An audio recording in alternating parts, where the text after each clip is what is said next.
সম্মুখ সমরে কতটা শক্তিশালী বাংলাদেশ?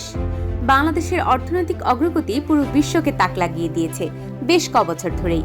বিশ্বের সর্বোচ্চ জিডিপি প্রবৃদ্ধির সেরা ৩ দেশের একটি বাংলাদেশ, সে খবরও পুরনো।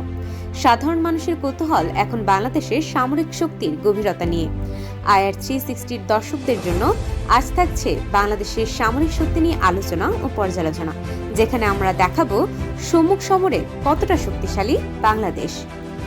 একটা দেশ সম্মুখ সমরে কতটা শক্তিশালী সেটা কেবল মজুতকৃত অস্ত্র দেখে বোঝা যাবে না, কারণ পরিচালিত যুদ্ধে সৈন্যরা সে অস্ত্র কতটা কাজে লাগাতে পারছে সেটার উপর নির্ভর করে সবকিছুই। সম্মুখ সমরে ব্যবহৃত অস্ত্রের কথা বললে ভারত ও মিয়ানমার বাংলাদেশ থেকে বেশ এগিয়ে, কিন্তু দেশের প্রতি ভালোবাসা আর দেশের জন্য জীবনের মায়া ত্যাগে বাংলাদেশ এগিয়ে যোজন যোজন, যার দৃষ্টান্ত আমরা দেখেছি গত ২০ বছরে ভারত ও মিয়ানমারের সাথে সংঘটিত ৩টি সীমান্ত যুদ্ধে।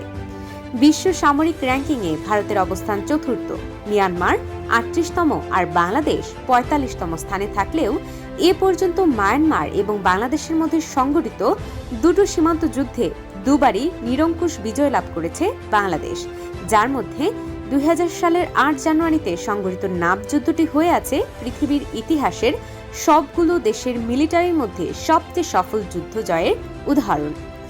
যে যুদ্ধে মিয়ানমারের ২৫,০০০ সৈন্যের বিপক্ষে লড়েছিল বাংলাদেশের বিজিবি এবং সেনাবাহিনীর মাত্র ২.৫ হাজার সৈন্য, আর তাতেই মিয়ানমারের ৬০০ সেনা নিহতের বিপরীতে বাংলাদেশের একজন সেনাও নিহত না হওয়ার ঘটনা পৃথিবীর ইতিহাসে বিরলতম ঘটনা।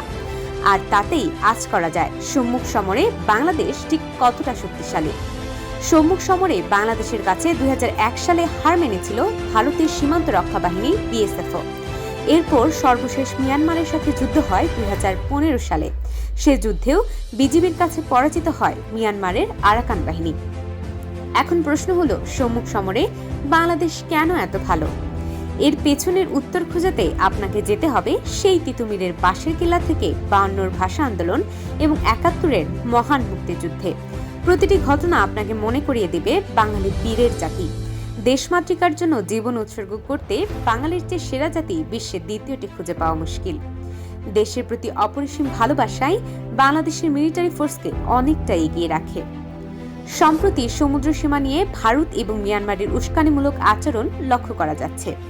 আশার কথা হলো, বাংলাদেশের রয়েছে এমন দুটি আধুনিক সাবমেরিন যাকে যথেষ্ট ভয় পায় মিয়ানমার। আমার কাছে যেটা মনে হয়, নেভাল পাওয়ারে যদি বাংলাদেশের সীমাবদ্ধতা থাকতো তাহলে মিয়ানমার আরো আগেই সেন্ট মার্টিন দখল করতে আসতো। বঙ্গোপসাগরে অর্থনৈতিক গুরুত্ব বলে শেষ করা যাবে না। এখানে গ্যাস ছাড়াও বিপুল পরিমাণ খনিজ সম্পদ রয়েছে। দরকার হলে আরো দুটি সাবমেরিন কেনা হোক। স্বাধীনতা ও সার্বভৌমত্বের প্রশ্নে এক চুলো ছাড় নয়। পরিস্থিতি বিবেচনায় সামরিক খাতে বাজেট বাড়ানো সময়ের দাবি। শুধু সমুদ্র বিজয় করে বসে থাকলেই তো হবে না। বঙ্গোপসাগরে পশ্চিমে ভারত আর পূর্বে মিয়ানমারের মতো দুটো বিপজ্জনক দেশের কথাও ভাবতে হবে।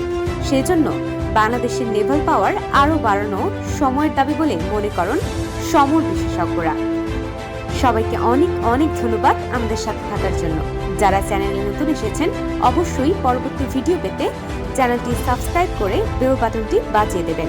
সকলের সুস্বাস্থ্য ও মঙ্গল কামনা করে আজকের মতো এখানে বিদায় নিচ্ছি। আল্লাহ হাফেজ।